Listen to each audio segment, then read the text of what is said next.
Je vais vous parler de l'ère industrielle qui, pour nous, a sonné pour que le web puisse devenir accessible à tous. Alors, je risque d'avoir des amis dans la salle, tous ceux qui se disent artisans du web et qui sont peut-être contre cette idée d'industrialisation. Ouais, je me demandais quand est-ce que ça allait passer à la suite. Alors, quand on parle d'industrialisation, on pense effectivement à l'automobile.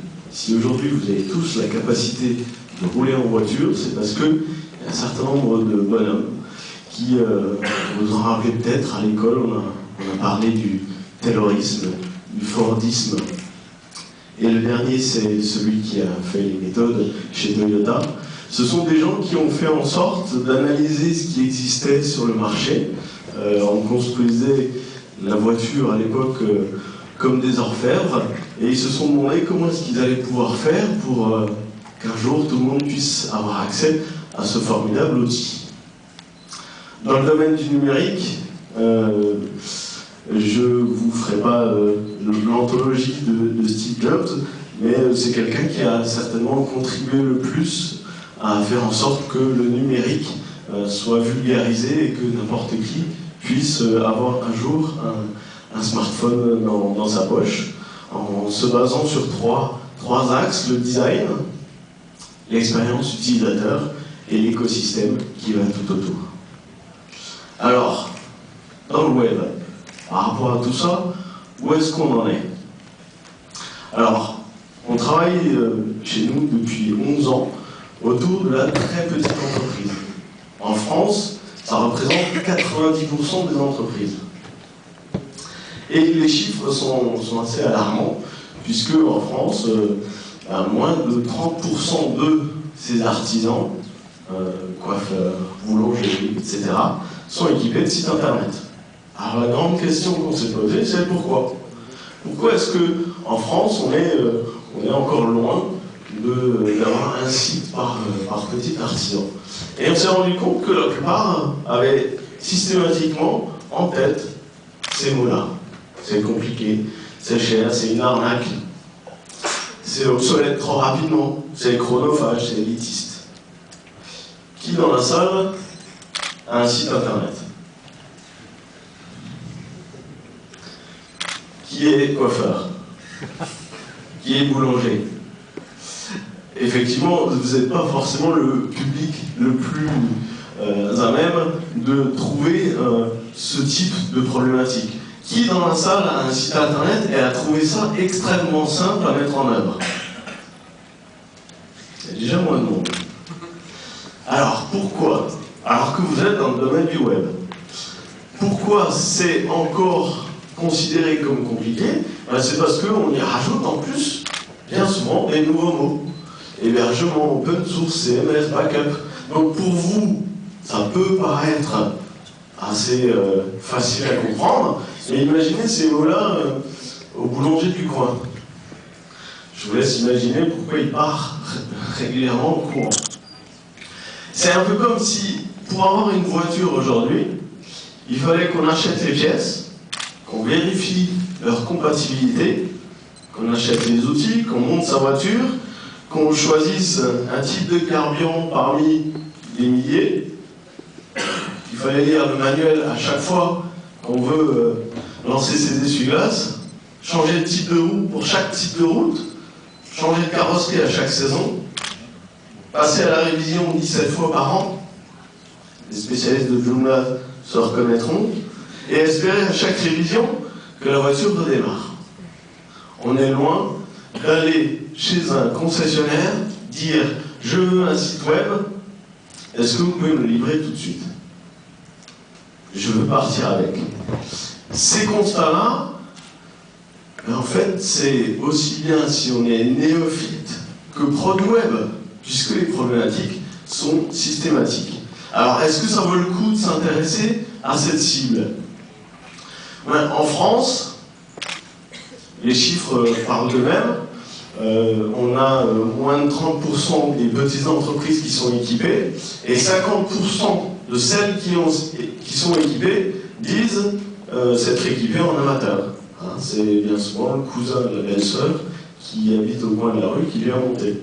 Sauf qu'il n'est pas efficace et qu'il trouve qu'en plus, Internet, ça sert à rien. Ça veut dire qu'on a à peu près 70% des TPE qui ne sont pas équipés. Si on fait le calcul, 3,5 millions d'entreprises, 90% sont des TPE. Faites le calcul, ça fait à peu près 2 millions de petites entreprises qui ne sont pas encore équipées. Et ça va même plus loin si on raisonne en termes de couverture et de visibilité sur Internet. C'est qu'en France, 2 entreprises sur 3 sont invisibles sur le web. Parce qu'il y en a certaines qui ont un site, mais qu'on ne trouve jamais. Alors, pour répondre à toutes ces problématiques, on aurait pu se dire, on va créer un CMS. Un CMS de plus qui va nous permettre de simplifier la démarche de mise en œuvre d'un site Internet. C'est ce qu'on a fait au début, hein, c'est par ça qu'on a commencé. Mais, comme Apple, l'idée c'était de réinventer tout un écosystème pour que la petite entreprise puisse être visible en plus d'avoir un outil adapté. Alors l'écosystème imaginaire doit être capable d'offrir une présence web rapide et simplifiée. Elle doit permettre à un néophyte d'exister et de grandir avec le temps, en fonction de son ambition, en fonction d'un certain nombre de besoins. La capacité de diffuser ses infos, parce qu'avoir un site, ça sert à rien si personne le lit. Et ça, en fonction de l'ambition, mais aussi de sa zone géographique. Lui permettre d'être accompagné par des pros du web. Du coup, là, je capte de nouveau un petit peu l'attention de certains. Et donc, cet écosystème doit être adapté aussi aux pros du web. Parce que faire un outil qui finalement n'est qu'adapté aux très petites entreprises, qui peut être super simple à être utilisé, c'est bien. Mais si vous n'êtes pas capable de l'utiliser et d'accompagner cet artisan à grandir avec, il est vite obsolète. Cet écosystème, on l'a monté. Il est basé sur 11 ans d'expérience, 5 ans de développement. Et aujourd'hui, je vais vous présenter un petit peu cet écosystème qui, au centre de tout ça, est un outil qui s'appelle WebAgoo et pour lequel on a fait croire à tout le monde pendant des années que c'était un CMS, tout simplement parce qu'il fallait qu'on crée brique par brique tout ce qui va autour. Alors WebAgoo, ça sert à quoi? Vous avez peut-être été spammé ces derniers temps par une information d'une carte de visite digitale. Info.me. En fait, Info.me, c'est la première brique de l'écosystème WebAgoo. Elle permet en fait à n'importe qui, qu'on soit une très petite entreprise, qu'on soit un pro du web, qu'on ait déjà un site ou pas, d'avoir une existence sur Internet. C'est gratuit, c'est la première étape pour être présent sur Internet. On a sa propre URL qui évite à certains de devoir acheter un nom de domaine, et on commence à exister sur Internet. Alors c'est un peu le About Me français, j'ai failli dire alsacien, mais c'est le About Me français avec une particularité, c'est que c'est pas une fin en soi, c'est un début. Avec aussi une petite astuce avec les badges qui vont devenir de plus en plus importants dans les prochains temps. Donc là vous voyez ma fiche, et j'ai gagné le badge Web de Connect, et quelques-uns d'entre vous qui ont effectivement qui se sont inscrits sur Info.me l'ont aussi gagné. Ça c'est la première étape. J'ai une présence sur Internet. À partir de ce moment-là, je suis déjà rentré dans l'écosystème web. Je suis un artisan, je cherche une interface boulanger, je vais la trouver sur WebAgoo Store, je vais acheter cette interface, et contrairement à d'autres outils et d'autres templates monster, je n'ai rien à installer. Je clique, j'achète, mon interface est installée, mon site est prêt. Je suis graphiste, je peux proposer, comme sur le modèle App Store, je peux proposer des interfaces et être rémunéré chaque fois qu'un artisan va acheter mon interface.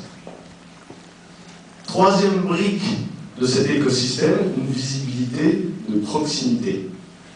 C'est un des éléments qu'on a mis en place il y a 4-5 ans. On s'est dit comment est-ce qu'on va faire pour qu'un artisan soit visible, puisque systématiquement le message de notre artisan c'est je ne veux pas être vu à l'autre bout du monde, je veux que les clients qui habitent aux alentours viennent chez moi.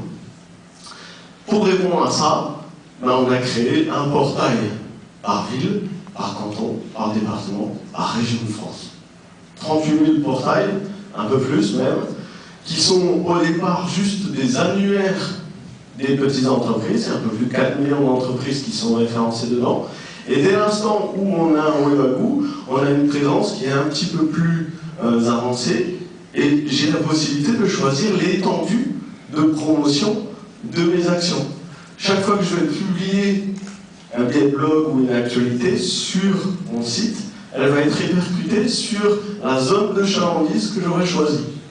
Je suis boulanger, je veux être visible juste sur ma ville, je suis électricien, je suis aussi une petite entreprise, je veux être visible sur tout le département. Je vais pousser mon information sur 800, 900 sites en même temps. Visibilité de proximité. Quatrième brique, les métiers. Une application iPhone qui rajoute une fonction supplémentaire qu'on trouve essentielle pour faire venir le client chez nos artisans, c'est une fonction de géolocalisation. À travers Webagoo, un coiffeur peut publier ses offres, être géolocalisé dans l'application, je vois l'offre, je télécharge le coupon de réduction et je vais chez mon coiffeur avec mon coupon de réduction. Mon artisan, il n'a rien fait. Il a un Webagoo, il a les modules en fonction de ses besoins, il les utilise ou il ne les utilise pas, mais il grandit au fur et à mesure avec ses outils.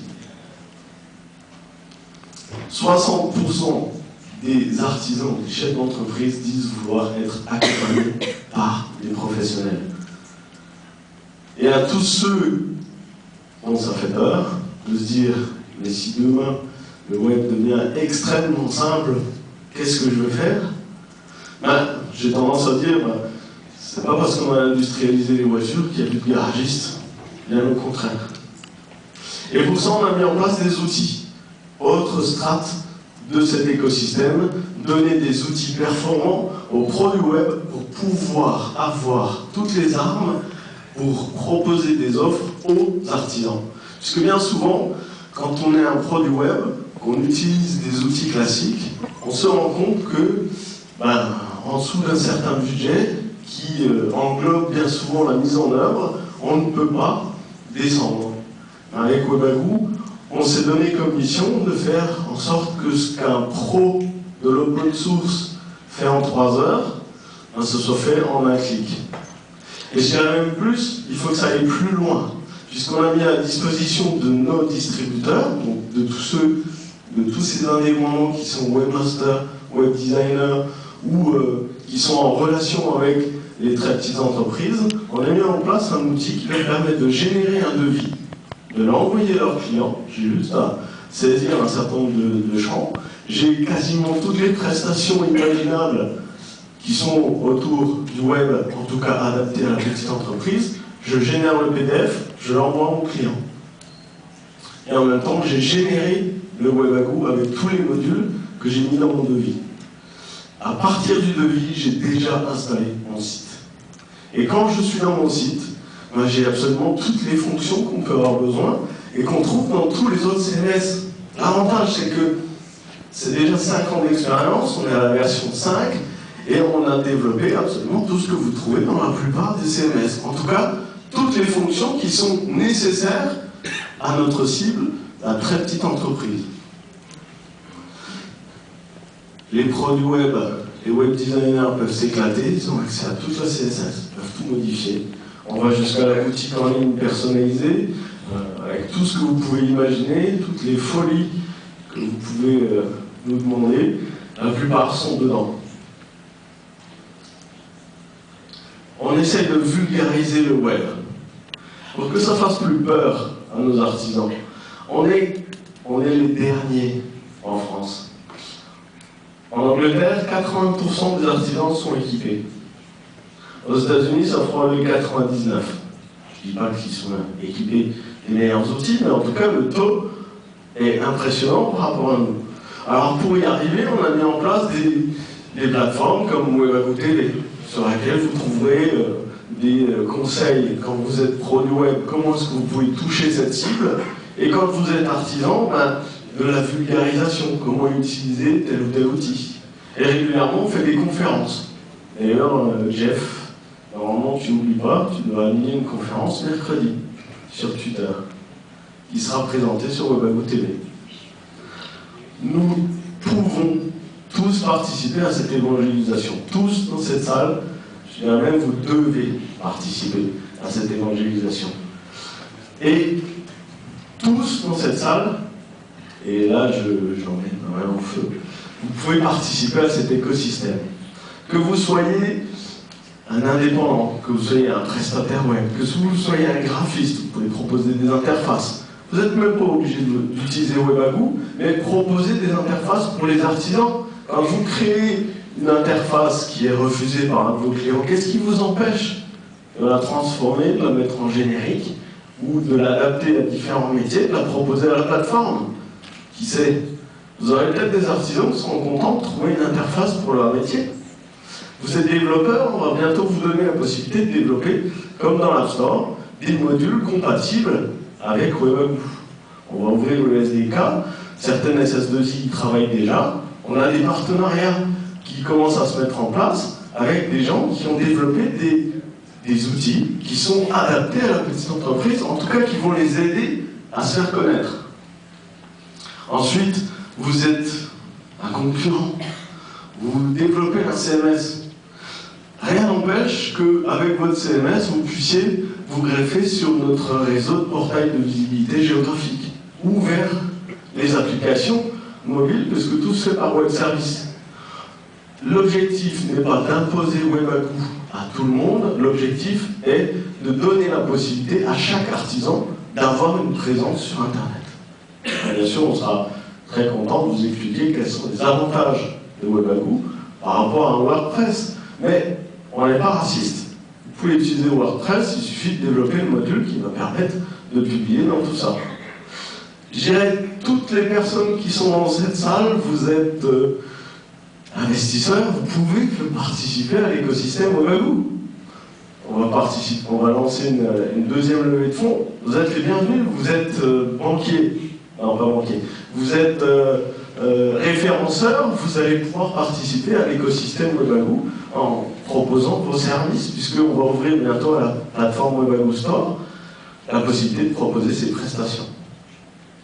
Voilà, l'écosystème Webagoo est ouvert. L'objectif, c'est que tout le monde puisse y participer et faire en sorte que toutes les petites entreprises de France puissent enfin avoir une présence sur Internet et qu'on arrête d'être les derniers de la liste. Je vous remercie.